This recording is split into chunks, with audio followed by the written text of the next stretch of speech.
নমস্কার, জয় শ্রী গণেশ। স্বাগতম আপনাদের প্রত্যেককে। আজকের বিশেষ অনুষ্ঠান মূলত যে রাশিটিকে নিয়ে আমরা আলোচনা করব বা আলোকপাত করব, রাশিটি কন্যা। কন্যা রাশি সাপেক্ষে মঙ্গলের সঞ্চার আদতেও কি ভালো ফল দেবে? এটা বেসিক্যালি অনেকেরই প্রশ্ন। কারণ আপনারা জানেন যে 11ই মে মঙ্গল স্বরাশিস্থ হবে এবং এই যে ট্রানজিট এটা প্রায় 40 দিনের, কারণ 20 জুন পর্যন্ত। তাহলে এই যে দিন 40-এর একটা ট্রানজিট আপনি পাচ্ছেন, দিন 40-এর একটা ভাইবস আপনি পেতে চলেছেন, তার নিশ্চিতভাবে একটা ইম্প্যাক্ট আমাদের প্রত্যেকের জীবনে আসবে। এখন প্রশ্ন হলো কন্যার জীবনে এই ভাইবস এর ইম্প্যাক্ট কেমন? কারণ স্বভাবতই বারবার আমি বলি, কন্যার ক্ষেত্রে মঙ্গল, সব ক্ষেত্রে হয়তো নয়, বাট অনেক ক্ষেত্রেই কিন্তু খুব শুভ নয়। মঙ্গল অষ্টমপতি, যে কারণে কন্যার রাগ জেদ কম করা উচিত। সব সময় মাথায় রাখবেন, যে লগ্নই হোক না কেন আপনার, কন্যা রাশি আপনার, এমনিতেই আপনারা কম রাগেন, আরো কম করা উচিত।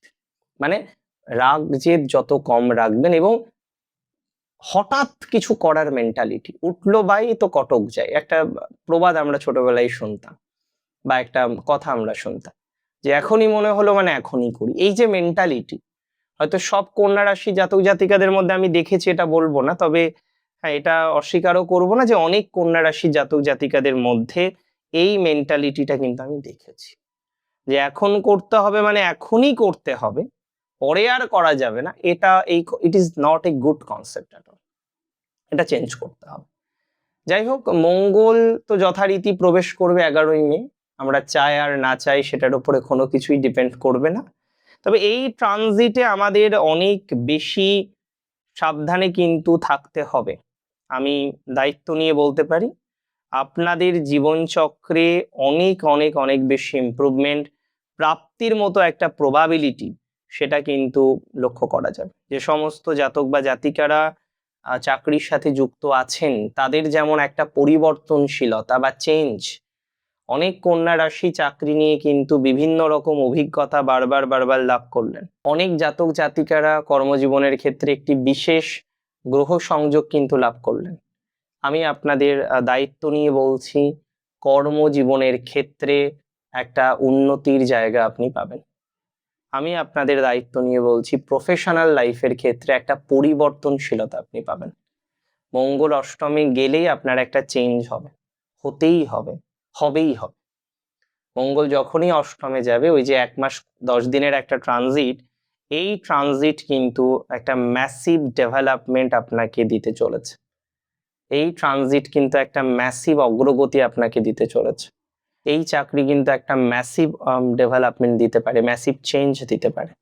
তাহলে চেঞ্জ হওয়ার মতো যে সম্ভাবনা, সেটা আমরা পাচ্ছি, এটা পাবো। কথাটা এখানেই নয়, কথাটা হচ্ছে এই সময়ে বিপদও বাড়বে। মানে এবার কি কথা?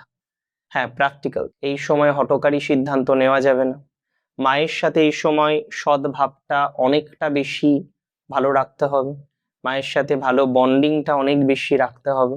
মায়ের সাথে ভালো কোলাবোরেশনটা রাখতে হবে। এই সময় একটা প্রভূত পজিটিভিটির জায়গা আপনি পাবেন, আমি কনফিডেন্সের সাথে বলছি। তবে পরিবর্তন, চেঞ্জ, আর যদি উঠলো বাই কটক যায় করেন, মানে আজকেই করতে হবে, এখনই করতে হবে, এই মেন্টালিটি যদি রাখেন, তাহলে কিন্তু প্রবলেম সহজে সমাধান হবে না।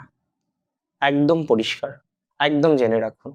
কিছু কিছু চাকরি এই সময় হতে পারে কেস বা আইনি বিষয়ের মাধ্যমে, বিভিন্ন লিগ্যাল বিষয়ের মাধ্যমে এই সময়ে চাকরি প্রাপ্তির সম্ভাবনাটা, বিভিন্ন আইনি বিষয়ের মাধ্যমে এই সময় চাকরি পাওয়ার সম্ভাবনাটা বেশি। যারা ফলসলি অ্যালেগড, তারা এই সময় না একটা সাডেন কিছু অপরচুনিটিস পাবেন প্রবলেম সলভ আউট করার জন্য। সাডেন অপরচুনিটিস, হয়তো খুব বেশি দিন বিষয়টা স্টে করবে না, বাট সাডেনলি একটা অপরচুনিটিস পেলেন, এবং সেটা হয়তো কার্যত কাজেও লাগাতে পারলেন। তার মানে মূল কথা, একটা সাডেন অপরচুনিটিস যেটা আপনি পেতে চলেছেন, এবং তার প্রভাবে আপনি কিন্তু একটা পজিটিভ জায়গাটা পাবেন, বা পাওয়ার মতো সম্ভাবনা আমরা অ্যাকচুয়ালি কিন্তু লক্ষ্য করতে পারছি।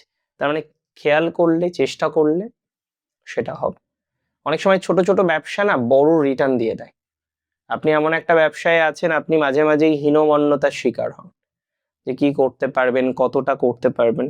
একটা কথা সবসময় মনে রাখবেন যে একটা প্ল্যানেট সামহাও একটা ঘরে বসে আছে এবং সোকল্ড ভাবে যে ঘরটা হয়তো নেগেটিভ সময় মানেই নেগেটিভ হবে, এটার কোনো বাধ্যবাধকতা নেই। তবে এটি অবশ্যই বলবো, অষ্টমে মঙ্গল আছেন, সাবধানে চলাফেরা করতে হবে কন্যাকে। বিশেষ করে যাদের লগ্ন সাপেক্ষেও মঙ্গলের প্রভাব যাদের ডিস্টার্বড, হ্যাঁ, তাদের এই সময় আরো আরো আরো বেশি সতর্কতা অবলম্বন করতে হবে। বিকজ এটা খুব স্পেসিফিক ভাবে আমি বললাম, কন্যার এই টাইমটা মেপে চলুন। এবার দূরে কোথাও ভ্রমণ করতে হবে, আগে থেকে উত্তেজিত হবেন না, ভয়ও পাবেন না, আরে বাবা দাদা বলে দিয়েছে মানে করবো না। বাট হ্যাঁ, এটা ঠিক, এই সময়ে যদি সেফ থাকা যায়, সেফ থাক। এই সময় যদি দূরে না গিয়ে, ভ্রমণ না করে যদি কাজ চালানো যায়, আমি অবশ্যই আপনাকে এই সাজেশনটাই দেব, দূরে না গিয়ে কাজটা কন্টিনিউ করার জন্য। তাতে আপনি নিঃসন্দেহে একটা ভালো ফল পাবেন, 100% দিলাম।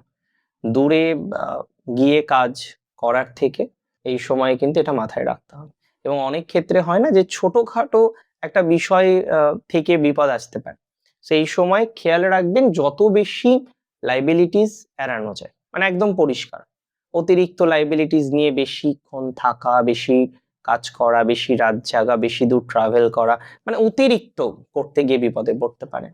তাই আমি আপনাকে সাজেশন দেব, এই সময় আর যাই করেন অতিরিক্ত কিন্তু করা যাবে না। আর যাই করেন অতিরিক্ত করলে কিন্তু বিপদে পড়তে পারেন, আর যাই করেন অতিরিক্ত করতে গিয়ে কিন্তু ঝামেলায় পড়তে পারেন। সো আমার একটাই সাজেশন, এই সময় আর যাই করেন না কেন আপনি অতিরিক্ত প্লিজ কিছু করবেন না, কারণ তাতে আপনি জটিলতার মধ্যে পড়তে পারেন, তাতে আপনি সমস্যার মধ্যে পড়তে পারেন, এবং আমি বিশ্বাস করি এটা না করাটাই শ্রেয়। ইন দ্য মিন টাইম এটা মাথায় রাখতে হবে, 11th মে থেকে 20 জুন এই সময়ে অনেকেই আছেন যারা লয়ার, হ্যাঁ, এবং আপনাদের রাশি থেকেই বিলং করেন, ল প্র্যাকটিস করছেন, ঠিক আছে, নেগেটিভ টাইম নয়, I never said it's a negative time for you, negative time নয়, বাট এটা একটা এমন একটা সময় আপনার লাইফ কিন্তু পরিবর্তন হতে পারে। এটা এমন একটা সময় আপনার জীবনচক্র নানা বিষয় কিন্তু পরিবর্তিত হওয়ার মতো কম্বিনেশন আমি লক্ষ্য করতে পারছি। আর যারা দূরে যেতে চান, ভ্রমণ করতে চান, ভ্রমণের পিপাসু যারা, সাবধানে প্লিজ থাকবেন। অনেক ভাই বোনেরা আছে একটু ট্রেকিং করতে ভালোবাসে, কেন করবেন না, সব করবেন লাইফে, কিন্তু এই সময়টা যদি পারেন একটু অ্যাভয়েড করলেন, ভাববেন যে আপনার দাদা বলেছে বা আপনার ভাই বলেছে, করুন না, আমার মনে হয় তাতে লাভ হবে। এবং মায়ের হেলথে, 3-8-এর কানেকশন তো, চতুর্থের দ্বাদশ হলো থার্ড, 3-8-এর কানেকশন, মায়ের হেলথে জাস্ট একটু খেয়াল রাখবেন। মাকে কোনো কটু কথা বলবেন না, তার মনে কোনো আঘাত দেবেন না। অনেক সময় আমরা দেখি সন্তানেরা, কেউ তো আর জ্ঞানও তো দেয় না, অজ্ঞানতাবশত মাকে একটু কটু কথা বলে ফেললো, আঘাত দিয়ে ফেললো, এটা করবেন না।